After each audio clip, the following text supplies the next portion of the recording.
पितु मातु सहायक स्वामी सखा, तुम ही एक नाथ हमारे हो।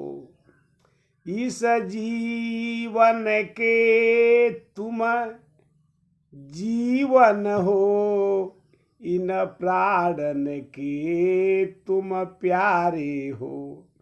जिनके कछु और आधार नहीं, छिन छिन तिनके रखवारे हो। सद्भाति सदा सुख दायक हो, दुख दुर्गुण नाशनहारे हो। जैसे भागवत महापुराण के रउरा के पिछला भाग में, पहला भाग में सुनौले बानी, यानी भगवान के 4 अवतार के कथा। अब रउरा के अगला कथा के स्मरण करी। ऐसे ई कथा जौन बा बड़ा दिव्य कथा बा। एक कथा से देखी, कथा सुनला से रउरा ज्ञान हुई, आ कथा के ना सुनला से रउरा अज्ञान रहब। ज्ञान ना हुई, ज्ञान हुई तो आदमी सत्कर्म करी। तो ऐसे ज्ञान बहुत जरूरी बा, कथा के सुने के चाहिए। ये कथा के रउरा सुनी भगवान के। देखी भगवान के अवतार जौन बा भगत के रक्षा हेतु, कल्याण हेतु भगवान अवतार ले ली। कहले बानी गोस्वामी, जब जब हूँ ही धर्म के हानि, बाढ़े असुर अधमय अभिमानी। यानी असुर जौन बा अभिमानी के जब वृद्धि हो जाला तो भगवान अवतार ले ले। भगवान तबे अवतार ले ले। यही जौन बा एक बेर जौन बा भगवान के 5वां अवतार भइल बा। जब सनकादि ऋषि लोग पूछल लो तो सूत जी कहनी, यानी कहनी कि रउरा लोग ये सब कथा के जानता नहीं लोग, लेकिन रउरा लोग इनसे फिर सुनी। अब एक बेर भगवान के अवतार भइल कौन, तो भगवान कपिल मुनि के रूप में अवतरित भइल बानी। कब भइल बानी, तो एक बेर जब मन्नू जी महाराज अपना पुत्री देवती के बियाह जब करदम जी से करे गइल बानी, तो करदम जी कहनी कि हम बियाह ना करब। सही बात बा, जे के जन्म भइल बा, जन्म भर शुरू से, जन्म से लेके आ वृद्ध अवस्था में ले अगर जी तपस्या में लागल बा, ओकरा केहू कहे कि बियाह कल तो बियाह करी। लेकिन जब भगवान जाए कहने कि हे करदम जी तू अब बियाह करो, यहाँ कहनी काहे बियाह करी। भगवान करदम जी भगवान के बड़ा तेज फटकरले बानी।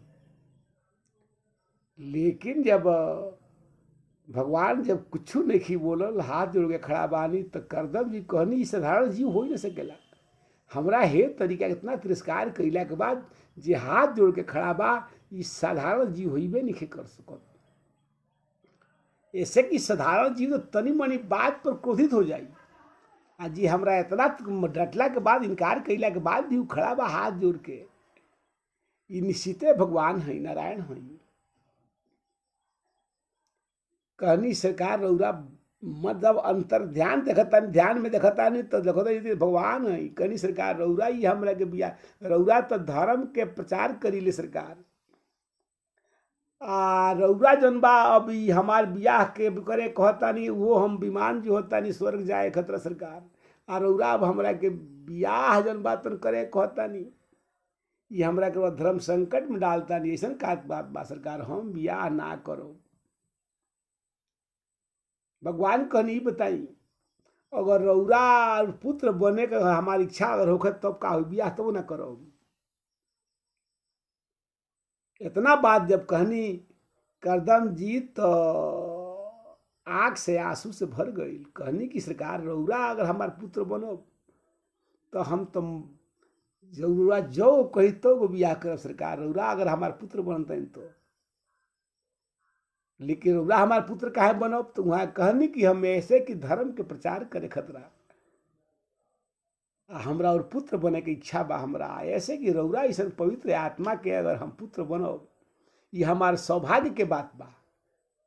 करदम जी कहनी सरकार तब हम ब्याह करब। कहनी ब्याह करो, कहले ये बताई लेकिन हम ब्याह करब कहाँ? हम तो जरठ बानी, अब एकदम हमारा चाम झूल गई बा, तो हमरा से कौन ब्याह करी? तुरत्ते जन बात भगवान कहनी कि तारा से ब्याह करे खतरा। मन्नू जी के अपना पत्नी के साथे अपना पुत्री देहूती के लेके तरह लगे आवो ताड़े, वही से तू ब्याह कर लियो देहूती जी से, तारा लायक वह कन्या बाड़ी या तरह के मने मने तरह के पसंद भी कैले बाड़ी। करदम ही करी सरकार तब अब विश्राम करब आ ना तो रुआ चली, अब हम चलता नहीं ब्याह करी। कहले महाराज रुआ ब्याह करे खतरा, अब कहले रुआ पुत्र बनी हम ब्याह करे अधीर ना होई सरकार, अब हम ब्याह करब, हमरा बेचैनी बाकी रो तो कम से कम रउरा हमार पुत्र बनब। तो सरकार रुआ जब हमार पुत्र बनब तो हमरा सृष्टि में कमी कोई के रही सरकार, हमरा भजनो ना करे पड़ी तब तो। इतना बात कहनी तो कहनी कि एंगा ब्याह ना होला, रउरा या विश्राम करी और रउरा कहा जाए तो कहले कुछ दूर मन्नू जी आए व कुछ दूर हम चल जाए, बीच में ब्याह हो जाई, भेंट हो ब्याह हो जाई।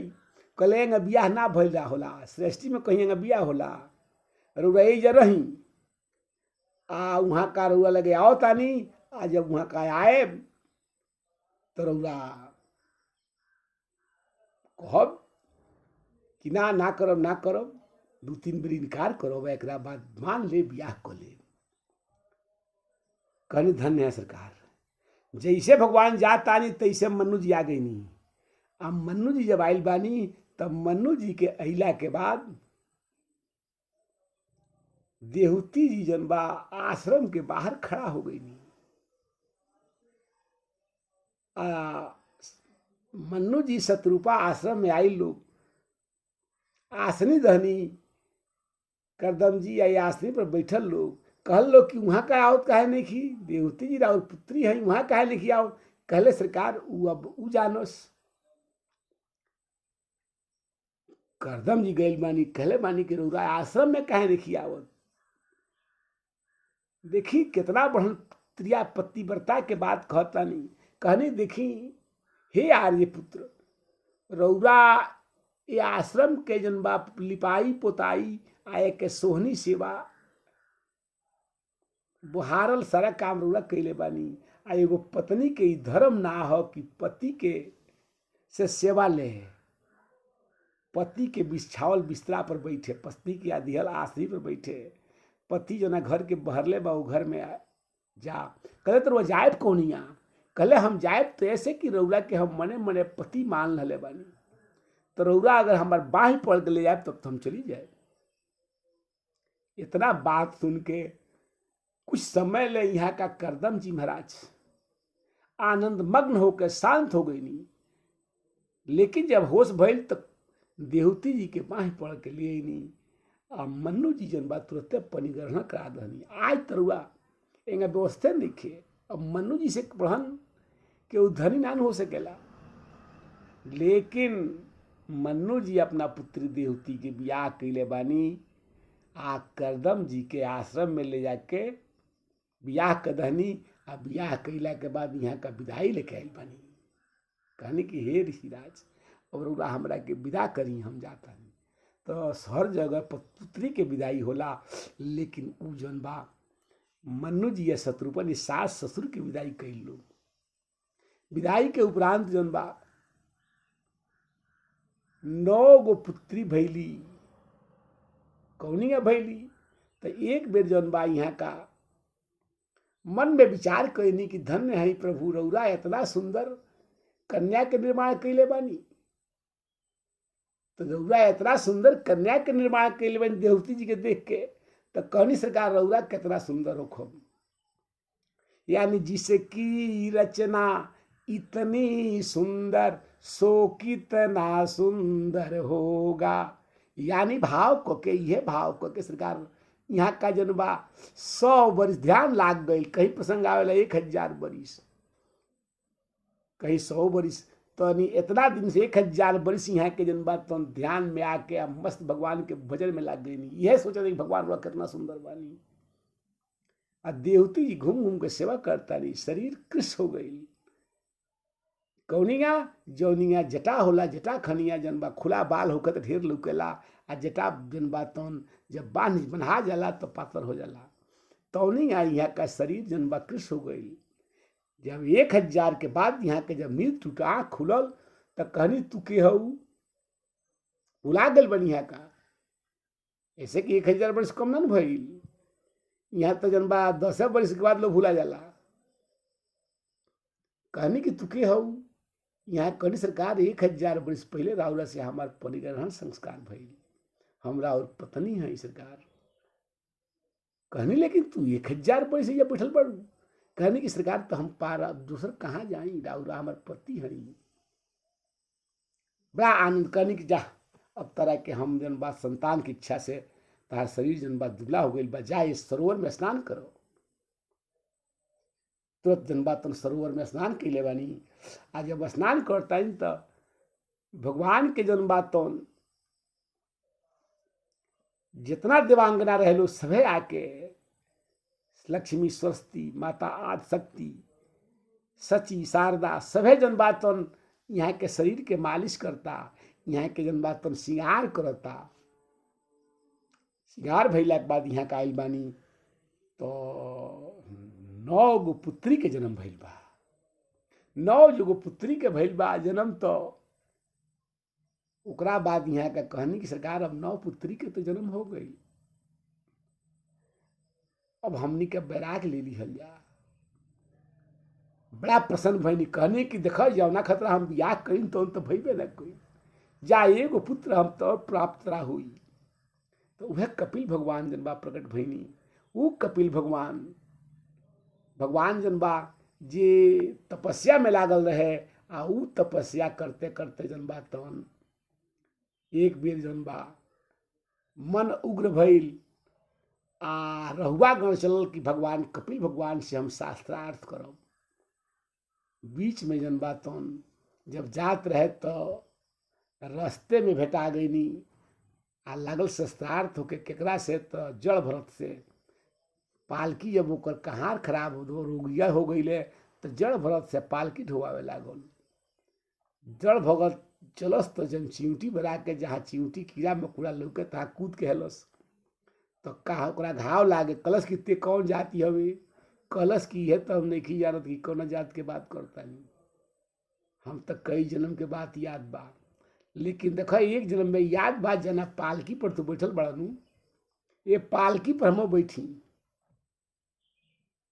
कहले तू के हव, कहले हम जन बतन जड़ भरत हई, हमरा के लो जड़ भरत कहल। यही से हम जन बातन एक बेर हमरा जन बातन आके आ हम जन बातन भगवान के भजन करे खतरा यही गंडकी नहर नदी में किनारे आ गईनी। आ एक दिन जन बा हम जन स्नान करके तर्पण करत रहनी, वही में एगो मृग के बच्चा जन बा आके हमरा गोद में आग उठ गई। जना के लेके हम मृग के सेवा करे लगनी, आ भगवान के भजन भुला गईल। अंत में एक दिन मृग जन बा मर गईल तो सरकार हमरा मृगा के जन्म भइल। जौना के लेकिन हमरा ज्ञान रहे तो हम मृगरीन के संगत छोड़ के आ हम जौन हिमालय कंदरा में रह के सूखल पत्ता खा के शरीर छोड़ दहनी। ये तरीका के हमार जन्म भइल सरकार बताई। आ रौरा जन है पालकी ढोवावतानी, सबके पालकी ढोवे के पड़ी। ये सृष्टि में ऐसा केहू नहीं के जेकरा अपना कर्म के हिसाब ना देवे के पड़े होखे।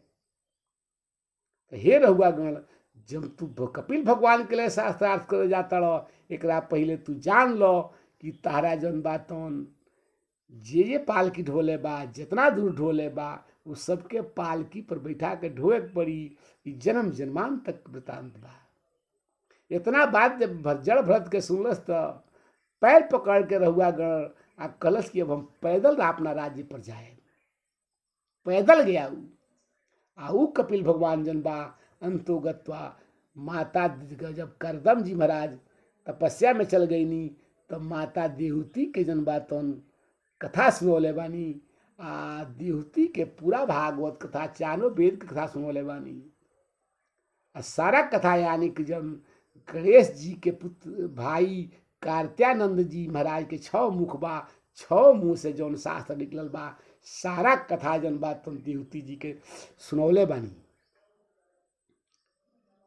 ई सारा कथा सुनले बानी तो भगवान स्वयं नारायण जी के स्वरूप रहबे कैनी। भगवान जन बा चतुर्भुजी रूप में भी कथा के सुनत रहनी।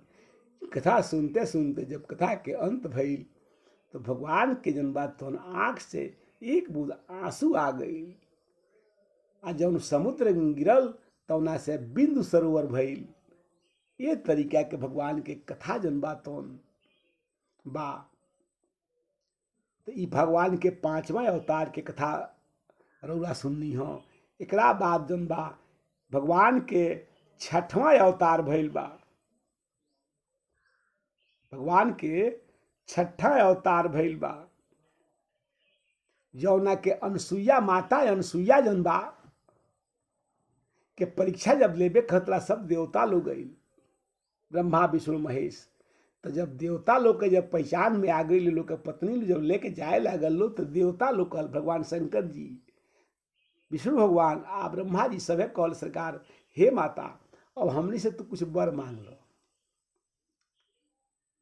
माता अनसुईया कली रोल के हम पुत्र के रूप में प्रकट कर चाहतानी, रोल हमार पुत्र बनती। तो भगवान नारायण के जन बा यानी 6वां अवतार भगवान के भइल बा दातात्रेय जी, जौन माता अनसुईया के गर्भ से पैदा भइल बानी। ऊ दातात्रेय जी खस्ते अत्रेरपत्य वृतः प्राप्तयो न अनसुईया अन्विकांक्षित कर्मलाय प्रधादित च उच्चीवानम। एंगा अब जब यहाँ के अवतार भइल बा तो भगवान जन बा यहाँ के ओमे नाम पड़ल बा का, तो दातात्रेय जी। आहू दातात्रेय जी परम ज्ञानी, लेकिन नंग धड़ंग यहाँ का बालू में पटा के मस्त बानी। जे दातात्रेय जी के गुरु बनौलस कवन, दातात्रेय जी के एके गो शिष्य भइल बा, जना के नाम रहल बा शस्त्राय अर्जुन। शस्त्राय अर्जुन दातात्रेय जी के गुरु बना के आ पूरा सृष्टि के भार कैलो जन बा अपना बल में ललस, जौना के जन बा परशुराम जी के वध करे के पड़ल। घोर युद्ध भइल बा। आहू दातात्रेय जी जे 24 गो गुरु बना के आए बालू में पटाई रही। जैसे कहले बानी कि हाथी फंसे ले काहे, हाथी जैसे से काहे तो परस के कारण, स्पर्श के कारण। मछली फंस जाले काहे, जिहवा के कारण। वायु के गंध बनवले बानी के पुष्प गुरु बनवले बानी, ऐसे कि वायु चाहे दुर्गंध स्थान होके चाहे सुगंध स्थान होके चलत रहेला। पानी के जन बात तौन बनवले बानी गुरु। पानी की रुआ से कोनो प्रेम ना हो के पानी मछली कितनो जल में रहतिया, लेकिन पानी मछली के ही परित्याग करके चल जाई। जल पर भी गिरा दे तबो पानी कोनो अपमान ना मानी, पुनः वास बन के फिर जल बन जाई। सूर्य के गुरु बनवले बानी कि सूर्य के प्रकाश चाहे जौनी आवे, अच्छा कर्म करे चाहे बुरा कर्म करे, लेकिन भगवान सूर्य के प्रकाश संसार के सब जीव पर पड़ेला। कहीं ई ना कही कि हम ना हमार प्रकाश जाई। ये तरीका के यहाँ का एगो गुरु बनौले बानी कन्याकुमारी के, एको सोए खन को नाही।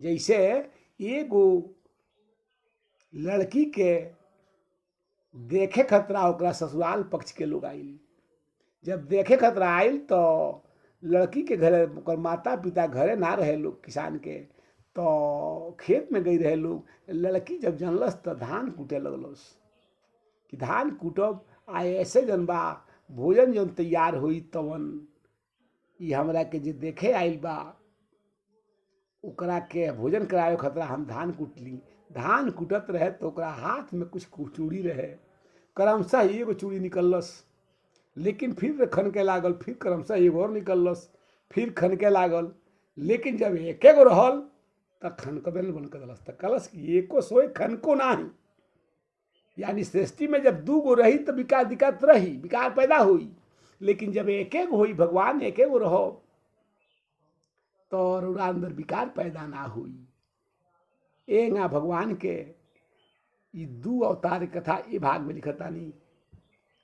अगला कथा रउरा अगर सुने के बा तो तृतीय भाग में सुने के रउरा मिली। जय श्री कृष्ण।